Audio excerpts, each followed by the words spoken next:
47-yard run. Hey everybody, welcome back to Lip Medallion. It's Monday before the bowl game, and boy, it sure is cold here in Texas.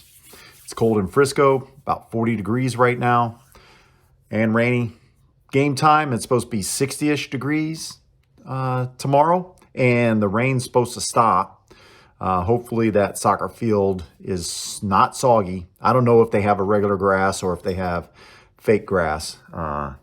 So we'll see what's going to happen there. So what we got to talk about today is, so far, 5 games have been played by Conference USA.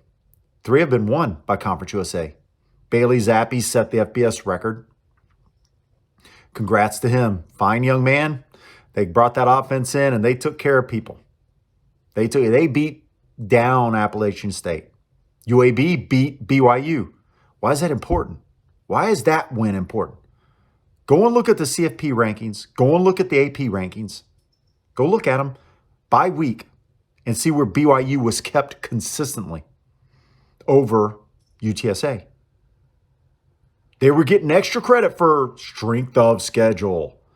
Well, strength of schedule is always better for teams. Who do you think, let's put it this way, who do you think has a better strength of schedule in the Southeastern Conference on the Eastern Division side? Vanderbilt or Georgia? If you just take Southeastern Conference opponents, it's going to be Vanderbilt. Why? Because Vanderbilt's always playing higher ranked teams. Kind of funny how that works, isn't it? Who has a higher strength of schedule on the SEC Western side when you take just SEC opponents? Alabama has the highest because they're all lowest because they're always playing teams ranked lower than them. Now, take out the Southeastern Conference Championship, right? But still, Alabama played number 1 there, but they were number 3. So Mississippi State probably had the toughest strength of schedule. That's where strength of schedule argument falls apart, right? That's where it falls apart, because here's what's happening. They'll say that UTSA's strength of schedule was garbage because they played Memphis and they played Illinois. Well, Illinois' strength of schedule was probably, if you look at the Big 12, based on their record and the teams they played that ranked, was higher than UTSA's and probably higher than Penn State's, but they beat Penn State.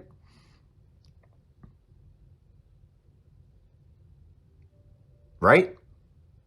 UTSA beat Illinois. UTSA beat Memphis, who went into Stark Vegas, and took care of Mississippi State. They beat La Tech, who Stark Vegas and the Cowbells struggled with.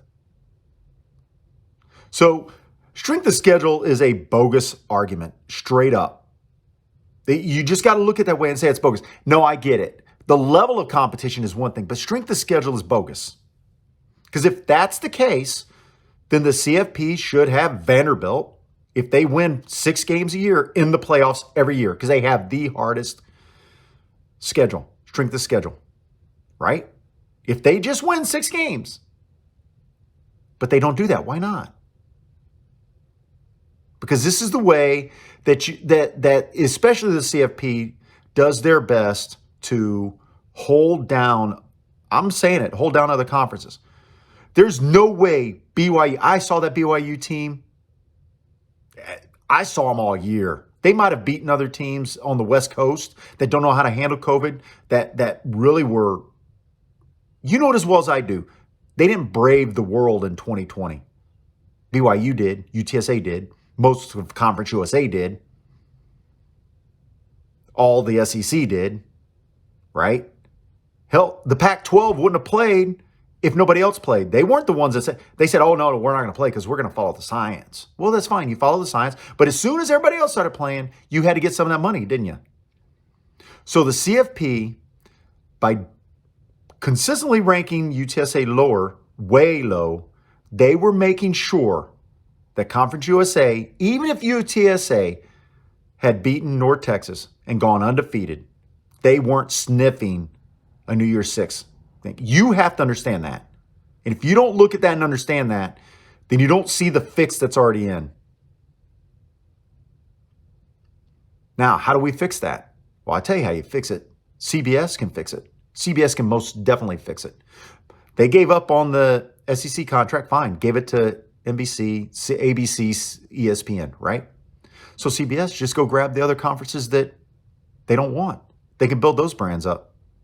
Put them on TV. You've got the channels, CBS. Put them on TV and watch their fans, watch their alumni start coming to the games and start watching it and start embracing it. But if you make it so hard that they can't watch it, then they're going to be forced to watch other stuff. That's how you solve it. So let's talk about that. 60%. And every one of those teams played a better team. There was at no point was Conference USA the better team in the bowl games. At no point at any of these bowl games.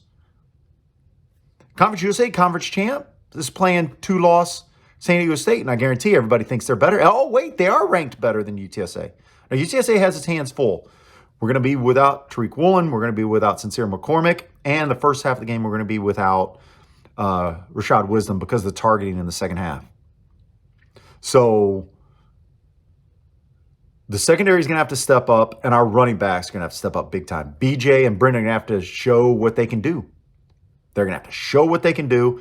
And more importantly, Frank Harris, plain and simple, he's going to have to tuck it and run.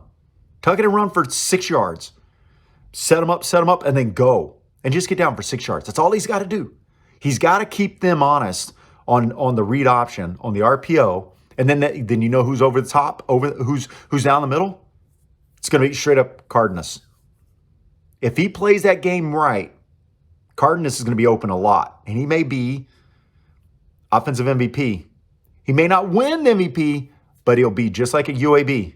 He'll get those 4 catches that you just go, wow. The guy's money, right? He's clutch.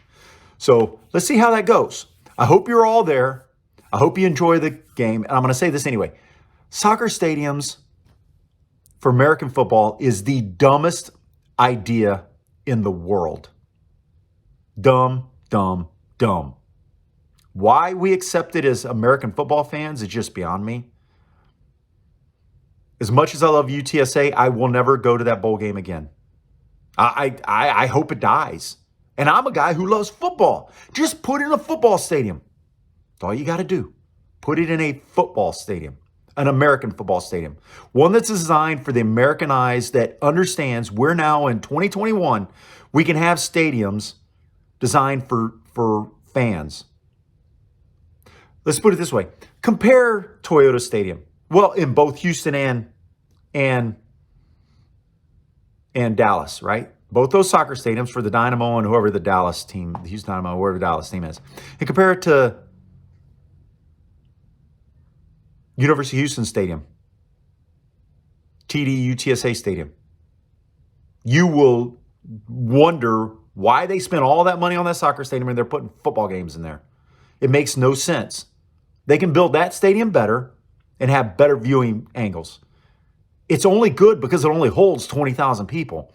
But it's still your classic bowl, and it's not made for regular football. But that's okay. I digress. We're in a bowl game. This will be the last time. I will never be in that bowl game again. I'll never go again.